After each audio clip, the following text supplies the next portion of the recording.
కర్ణాటకలో జరిగినటువంటి వాల్మీకి స్కామ్ ఉచ్చు ఇక్కడ కాంగ్రెస్ నాయకుల మెడకు చుట్టుకుంటుంది. దాదాపుగా హైదరాబాద్లోని 9 బ్యాంకు ఖాతాలకు కర్ణాటక నుంచి 45 కోట్లు బదిలీ అయినాయి. దాంట్లో V6 బిజినెస్ సంస్థ యజమాని అనేది అక్కడ దాంట్లో మెన్షన్ చేయబడింది. సో ఎవరిని కాపాడుతున్నారనేది నా బీఆర్ఎస్ వర్కింగ్ ప్రెసిడెంట్ కేటీఆర్ ఒక వీడియో రిలీజ్ చేశారు. వాల్మీకి స్కామ్లో సిట్ కానీ సిఐడి ఈడీ హైదరాబాద్లో దాడులు నిర్వహించినా కూడా ఆ వార్తలన్నీ కూడా రాకుండా అడ్డుకుంటున్నది ఎవరు, ఇక్కడ తెలంగాణ కాంగ్రెస్ నాయకుల్ని కాపాడుతున్నది ఎవరు? దీని మీద రాహుల్ గాంధీ సమాధానం చెప్పాల్సిన అవసరం ఉంది. లోక్సభ ఎన్నికల్లో కూడా ఈ డబ్బునే సర్క్యులేట్ చేశారా, జనాలకు పంచారా అంటూ కూడా ఆయన ప్రశ్నలు లేవనెత్తారు. నరసింహారెడ్డి గారు, కాంగ్రెస్ మెడకు వాల్మీకి ఉచ్చు ఎట్లా చుట్టుకుంటుంది? కర్ణాటకలో జరిగిన స్కామ్ తీగలాగితే ఇక్కడ డొంక ఎందుకు గదులుతోంది? ఇక్కడ వాళ్ళని కాపాడుతున్నది ఎవరనే ప్రశ్నలకు కాంగ్రెస్ ఏం సమాధానం చెప్పాల్సిన అవసరం ఉంది? ఇప్పుడు ఈ కర్ణాటకకు తెలంగాణకు ఉన్న సంబంధాన్ని ఏంటనేది మనం కొంచెం ఎన్నికల ముందు నేపథ్యం పోయి ఆలోచించాలి. ఒక్క నిమిషం. ఏం చెప్పినారు అంతకుముందు కాంగ్రెస్ నాయకులందరూ కూడా అక్కడ పాంచిపటాక కర్ణాటకలో, ఇక్కడ అభయహస్తం 6 గ్యారంటీలు. దాన్ని చూసే మేము చెప్పినాము, మేము అది చూపెట్టి కర్ణాటకలో అధికారంలోకి వచ్చినాము. కాబట్టి కర్ణాటక ప్రభావం తెలంగాణ మీద చాలా ఉంటుంది కాబట్టి 6 గ్యారంటీలతో మేము అధికారం వస్తామని. అంటే ఆ రాష్ట్రంలో జరిగిన కుంభకోణం మీరెందుకు మాట్లాడుతున్నారు అంటే 2 కారణాలు. ఒకటి, ఇక్కడ లింకులు ఉన్నాయి. మీరు అన్నట్టు 5-6 సంస్థలకు డబ్బులు వచ్చింది ఒకటి. రెండోది మీరే చెప్పినారు, దీనికి సంబంధించి కర్ణాటక మంత్రి, కాంగ్రెస్ మంత్రి, క్యాబినెట్లో ఉన్న మంత్రి ఒక ఆయన సతీష్ ఓల్కర్ ఏదో ఉంది ఆయన ఏం కామెంట్ చేసిండు, ఇక్కడ కనుక సిద్ధరామయ్య గవర్నమెంట్ పడిపోతే తెలంగాణలో రేవంత్ రెడ్డి సర్కార్ కూలిపోడే అన్నాడు ఆయన. ఇప్పుడు వీటన్నిటి లింక్ ఆలోచించాలి తెలంగాణ ప్రజలు. క్యాబినెట్ మంత్రి స్వయంగా సిద్ధరామయ్య ముఖ్యమంత్రి నుంచి పోతే అక్కడ రేవంత్ రెడ్డి కూడా ముఖ్యమంత్రి నుంచి పోతాడు అంటున్నాడు. ఇగో ఇది సంబంధం మేము చెప్పేది, ఈ సంబంధం చెప్తున్నాం. వాల్మీకి స్కామ్ అక్కడ జరిగితే కర్ణాటక అసెంబ్లీలో నిండు సభలో సిద్ధరామయ్య గారు ముఖ్యమంత్రి ఆయన స్వయం ఒప్పుకున్నాడు, ఇది 180 కోట్లు కాదు, కేవలం 90 కోట్లు 100 కోట్ల స్కామ్ జరిగింది వాస్తవము. ఇది కేటీఆర్ గారు చెప్పలేదు, హరీష్ రావు గారు చెప్పలేదు, లేకపోతే ఇక్కడ కూర్చొని నరసింహారెడ్డి చెప్పటల్లా. బీఆర్ఎస్ నాయకులు చెప్పిన మాట కాదు ఇది, దయచేసి. అవును, ఎవరు చెప్పినారు ఈ మాట?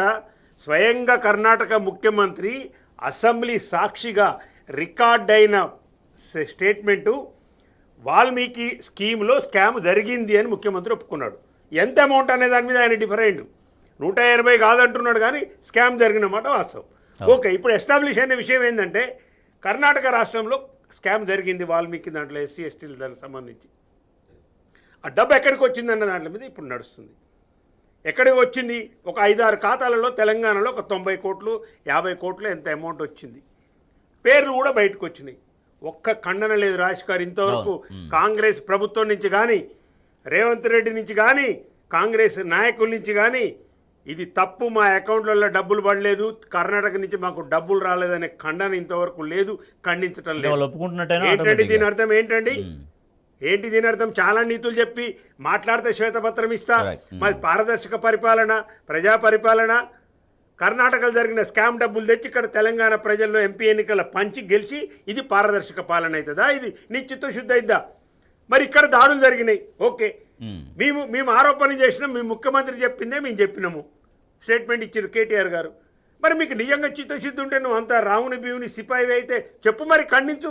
రెండవది, ఈ సంస్థలన్నింటిని కూడా మరి ఎవరు ఖండించడం లేరు. ఇక్కడ దాడులు జరిగిన మాట వాస్తవమా కాదా? కేటీఆర్ గారు చెప్పినారు, ఇక్కడ సిఐడి దాడులు జరిగినాయి, ఏసీబీ దాడులు జరిగినాయి, సంస్థల దాడులు జరిగినాయి వీటి మీద అని చెప్పినాం. చలో, ఈ సంస్థల మీద దాడి జరగలేదు, కేటీఆర్ గారు చెప్పింది అబద్ధమని చెప్పండి. మరి ఎందుకు ఆ దమ్ము లేదు మీకు? మాట్లాడటం లేరు ఎందుకు? నోరు మూసుకున్నారు ఎందుకు? మరి అంటే దీని అర్థం ఏంటంటే స్కామ్ జరిగిన మాట వాస్తవం, డబ్బులు వచ్చిన మాట వాస్తవం, ఎన్నికల్లో ప్రజలను ప్రలోభ పెట్టిన మాట వాస్తవం. ఇవాళ మీ గెలుపులో కర్ణాటక స్కామ్ డబ్బులు ఉన్నాయా లేవా అనేది స్పష్టంగా కాంగ్రెస్ నాయకులు చేయాలి. దీని మీద శ్వేతపత్రం రిలీజ్ చేయాలి, సంస్థల యొక్క ఆస్తులు ఏందో తెలాలి. రైట్. కర్ణాటక సీఎం సిద్ధరామయ్య స్వయంగా వాల్మీకి స్కీమ్లో స్కామ్ జరిగిందనేది ఆయన ఒప్పుకున్నటువంటి వాస్తవం, ఒప్పుకున్నటువంటి విషయం. సో దాని ఆధారంగా ఇక్కడ హైదరాబాద్లో రైడ్స్ కూడా జరిగినాయి. బట్ ఆ వార్తను రాకుండా అడ్డుకుంటున్నది ఎవరు, ఇక్కడ తెలంగాణ కాంగ్రెస్ నాయకుల్ని కాపాడుతున్నది ఎవరు అంటూ నిన్న బీఆర్ఎస్ వర్కింగ్ ప్రెసిడెంట్ కేటీఆర్ ఒక వీడియో రిలీజ్ చేశారు. ఆయన ఏమన్నారో ఒకసారి వీడియో ద్వారా చూద్దాం. మళ్ళీ వాల్మీకి స్కామ్ కర్ణాటక కాంగ్రెస్కే కాదు, తెలంగాణ కాంగ్రెస్ కూడా ముచ్చెమటలు పట్టిస్తోంది. కింద మీద పడి ఇక్కడ కాంగ్రెస్ వాళ్ళు, రేవంత్ రెడ్డి గారు మీడియాని మేనేజ్ చేస్తూ విషయాలు బయటికి రాకుండా ఆపుతా ఉన్నారు. కానీ ఆ మబ్బులు కూడా తప్పకుండా 4-5 రోజుల్లో విడిపోతాయని నేను అనుకుంటాను. గవర్నమెంట్ డబ్బులు గవర్నమెంట్ అకౌంట్లో నుంచి అక్రమంగా ఏ కారణం లేకుండా సరిగ్గా పార్లమెంట్ ఎలక్షన్ కు ముందు 180 కోట్ల రూపాయలు దారిమల్లినాయి. కర్ణాటక ముఖ్యమంత్రి స్వయంగా సిద్ధరామయ్య గారు అసెంబ్లీలో ఈ వాల్మీకి స్కామ్ లో భారీ ఎత్తున డబ్బులు దారిమల్లినాయని ఆయనే ఒప్పుకున్నారు. అందులో హైదరాబాద్ లోని 9 బ్యాంక్ అకౌంట్లకి 45 కోట్ల రూపాయలు ట్రాన్స్ఫర్ చేశారు. దీని మీద ఎంక్వైరీ మొదలు కాగానే ఏమైందో ఏమో తెలియదు కానీ వాల్మీకి కార్పొరేషన్ అకౌంట్ సూపరింటెండెంట్ ఆఖరికి ఆత్మహత్య చేసుకున్నాడు.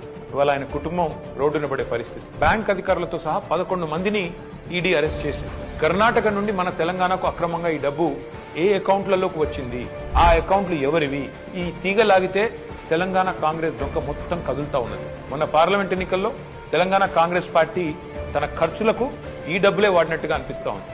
4.5 కోట్ల రూపాయలు నేరుగా V6 బిజినెస్ అనే కంపెనీకి ట్రాన్స్ఫర్ అయినట్టుగా ఆధారాలు ఉన్నాయి. ఈ V6 బిజినెస్ కంపెనీ ఓనర్ ఎవరు?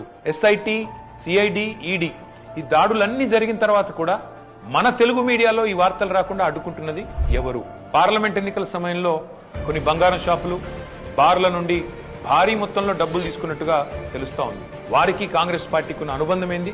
ఇవన్నీ కూడా బయటికి రావాలి. కర్ణాటక ముఖ్యమంత్రి సిద్ధరామయ్యను గనక పొరపాటున తొలగిస్తే పక్కన ఉన్న తెలంగాణ సర్కారు కూడా కూలుతుంది అని ఈ మధ్యనే కర్ణాటక మంత్రి సతీష్ జరికోలి అంటున్నారు. మరి కర్ణాటక కాంగ్రెస్ తో తెలంగాణ కాంగ్రెస్ కు అంతలాగా పెనవేసుకున్న ఈ అనుబంధం ఈ వాల్మీకి స్కామేనా? ఈ వాల్మీకి స్కామ్ లో భారీ మొత్తంలో వాటా తెలంగాణ కాంగ్రెస్ నాయకులకు కూడా చేరిందని ఆధారాలు దొరికినా ఈడీ ఎందుకు మౌనంగా ఉంటుంది? అసలు తెలంగాణ కాంగ్రెస్ నాయకుల మీద దర్యాప్తు జరగకుండా రక్షిస్తున్నది ఎవరు? పార్లమెంట్ లో గాయ చేసుడు తప్ప బయట మాత్రం ఏమీ తమ సొంత పార్టీ అవినీతి మీద నోరు విప్పని రాహుల్ గాంధీ ఖచ్చితంగా నోరు విప్పాలి. ఈ వాల్మీకి కార్పొరేషన్ గుట్టు విప్పాలని చెప్పి నేను డిమాండ్. రైట్, విజయానంద్ గారు, కేటీఆర్ గారి బయట మొత్తం మనం టోటల్గా చూసాము. వారు దాంట్లో అనేక అంశాలు లేవనెత్తారు. ఇక్కడ కాంగ్రెస్ నాయకులకి వాటిలో వాటా ఉందని చాలా స్పష్టంగా ఆధారాలు ఉన్నప్పటికీ కూడా అట్లీస్ట్ వాళ్ళు ఖండించట్లేరు. దాంతోపాటుగా వాళ్ళపైన చర్యలు కూడా ఎందుకు జరగట్లేవు? అదేనబోతున్నాను. మీడియాను మేనేజ్ చేస్తున్నారు. అది కూడా ఎక్కువ కాలం సాగదు. ఆ మీడియా మేనేజ్మెంట్ కూడా త్వరలో మొత్తం అందరి బండారం బయటపడబోతుంది అనేది కేటీఆర్ గారు చాలా నమ్మకంగా చెప్తున్నటువంటి మాట. కేటీఆర్ గారి స్పీచ్ లో ఒక కీలకమైన అంశం ఉంది. అందులో మనం చూడాల్సింది ఏంటంటే, తెలంగాణ కాంగ్రెస్ నాయకుల అకౌంట్ లో పైసలు పడితే అట్లా పడ్డట్టు ఆధారాలు ఉంటే కూడా వాళ్ళను రక్షిస్తున్నది ఎవరు అనేది ఆయన చేసినటువంటి ఒక కీలకమైన ప్రశ్న. అది చాలా పెద్ద ప్రశ్న. అసలు మొత్తం ఇక్కడ జరుగుతున్న రాజకీయాల వెనకాల దాగి ఉన్న ఒక పెద్ద కుట్ర. దాన్ని బాగా మనము విశ్లేషించుకోవాల్సిన అవసరం ఉండదు. ఎందుకు దాన్ని ఇవాళ ఈడీ, కేటీఆర్ గారు ఇంకొక మాట ఉంటున్నారు, ఈడీ వాళ్ళ మీద ఎందుకు రైడ్ చేయట్లేదు? వాళ్ళ అకౌంట్ లో పడ్డట్టు ఆధారం కూడా ఉన్నా కానీ ఈ నాయకులను ఎవరు కాపాడుతున్నారు? కేంద్రంలో ఉన్నది బీజేపీ ప్రభుత్వము. ఆయన పరోక్షంగా చెప్తున్నది ఏంటంటే, కేంద్రంలో ఉన్న బీజేపీ ప్రభుత్వం రాష్ట్ర కాంగ్రెస్ నాయకులను ఎందుకు కాపాడుతున్నది అనేది. ఇక మీడియా పరిస్థితి అంటే ఇప్పుడు ఎక్కువగా మాట్లాడుకునే అది లేదు. ఎందుకంటే మీడియా మొత్తం కూడా ఈ ప్రభుత్వం వచ్చిన తర్వాత చాలా చాలా మేనేజ్ అవుతున్నది. దాని మీద చాలా విమర్శలు పెద్ద ఎత్తున బయట కూడా సాగుతున్నాయి. చివరికి జర్నలిస్టుల మీద దాడులు జరుగుతున్నా కనీసం ఒక తీవ్రమైనటువంటి నిరసన చెప్పలేని ఒక సామాజిక దుస్థితి ఇవాళ తెలంగాణలో ఏర్పడి అంత ఘోరంగా పతనం అయిపోయినటువంటి స్థితి కనబడుతుంది. మొన్న డైరెక్ట్ గా సీనియర్ జర్నలిస్టుల మీద ఒక గూండా మూకలు దాడి చేస్తుంటే ఒక తీవ్రమైన ఒక బంద్ గాని, ఒక నిరసన గాని, ఒక ప్రదర్శన గాని కూడా జరగని స్థితి తెలంగాణలో ఇవాళ నిర్బంధం అంత తీవ్రంగా తీసుకొచ్చింది. ఈ స్కామ్ లో ఇప్పటికి ప్రైవేట్ వ్యక్తులను చాలా మందిని అరెస్ట్ చేసింది ఈడీ. కానీ ఇప్పుడు కేటీఆర్ చెప్పినట్టుగా V6 బిజినెస్ అకౌంట్ ఎవరిది, ఇట్లా కొంతమందిని మాత్రము చేయలేదు. ఇప్పుడు ఈ హైడ్రా విషయంలో కూడా అదే, కొంతమందిని సెలెక్టివ్ గా అనుకున్నప్పుడు అరెస్ట్ చేయడం, లేదా వాళ్ళ ఆస్తులను సీజ్ చేయడం, వాళ్ళ మీద కేసులు నమోదు చేయడం లాంటివి చేయడం. లేదన్నప్పుడు వాళ్ళకి నచ్చిన వాళ్ళను, వాళ్ళు ఎగ్జామ్ చేయాలనుకున్న వాళ్ళని ఎగ్జామ్ చేయటువంటి పద్ధతి జరుగుతుంది కాబట్టి విమర్శ. అట్లా కాకుండా ఇప్పుడు 2 రోజుల నుంచి విమర్శ వచ్చింది హైడ్రా మీద. వచ్చినప్పుడు ఇమీడియట్ గా ఇవాళ రేపు కాంగ్రెస్ నాయకులు ఎవరెవరైతే ఉన్నాయో, ఏవైతే ఆరోపణలు చేస్తున్నారో అక్కడికి అధికారులను పట్టుకోవస్తే వాళ్ళే, లేకపోతే నిజంగా కూల్చద్దు, కాంగ్రెస్ వాళ్ళవి కూడా కూల్చారు. ఏ నాయకుడినైనా సక్రమమైన కట్టడాన్ని కూల్చడం తప్పు. వాళ్ళకి ఏమన్నా అనుమతులు, పర్మిషన్స్ ఉంటే వాళ్ళని పరిశీలించి వాళ్ళని ఆపేసి మిగతా వాళ్ళకి కూల్చాలి. లేదా ఎవరైనా అనుమతులు లేకుండా ఉంటే వాళ్ళని తొలగించాలి. ఇవాళ డైరెక్ట్ గా కేశవరావు గారే ఆయనకు సంబంధించిన కొంత ప్రాపర్టీని అక్రమంగా ఆయన ఆక్రమించింది కాబట్టి పార్టీ మారిండని, ఆయన పార్టీ మారినప్పుడు మీడియాలో వచ్చినటువంటి చాలా విమర్శలు.